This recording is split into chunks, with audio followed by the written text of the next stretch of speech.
In this video, I'm going to show you 2 easy and effective ways to stretch your triceps. Stay tuned. Hey guys, thanks for tuning in. I'm going to demonstrate a really easy tricep stretch. The triceps are muscles on the posterior aspect of the arm. These muscles are 3 muscles specifically. You have a long head, a medial, and a lateral head, but you're all going to stretch all 3 all together at the same time. So the action of these particular muscles, you're going to extend the elbow as well as a little bit of an extension with the arm. So the stretch is quite the opposite. It's going to be elbow flexion with arm flexion. So the way we're going to do that on our own is, let's say if we want to stretch this right side, if we have pain or tightness, something like that, it's not a bad idea to stretch it. So the way that we're going to do that on our own is, say if we don't want to do this right side, we're going to flex the elbow like this, and we're going to flex the arm.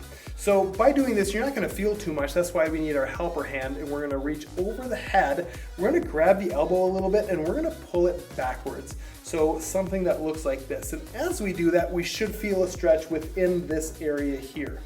Now, you're going to stretch this for roughly 20 to 30 seconds. There are times where this stretch can be impeded by some stiffness or tightness within the affected side that we're going to be stretching, or if we get to the point where we come up and this helper side isn't able to get quite to the other side and grab the elbow, sometimes we can use a door frame or something like that to take place of the helper hand.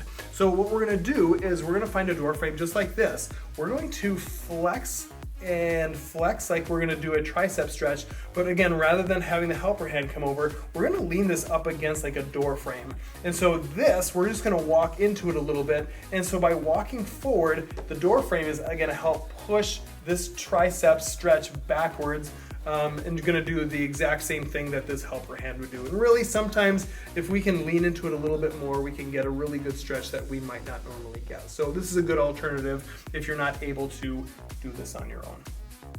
If you were to ask me how many times per day you should do this stretch, I would say if you are doing this just for maintenance, just to stretch it for the sake of stretching it, you can get by with doing it once or twice a day. It's no problem. Again, you're going to do it for 20 to 30 seconds at a time. There's not much to it. Now, if there's a problem, if there's tightness that you want to stretch a little bit more, or there's something that you're doing in your job or your sport or activities of daily living that stress that and make it tighter, you might want to do it more often. If you're going to stretch it for 20 to 30 seconds, once an hour might not be a bad idea. And that about does it for a really easy tricep stretch. And we have more videos on the channel. Thanks for sticking around, and we'll see you on the other side.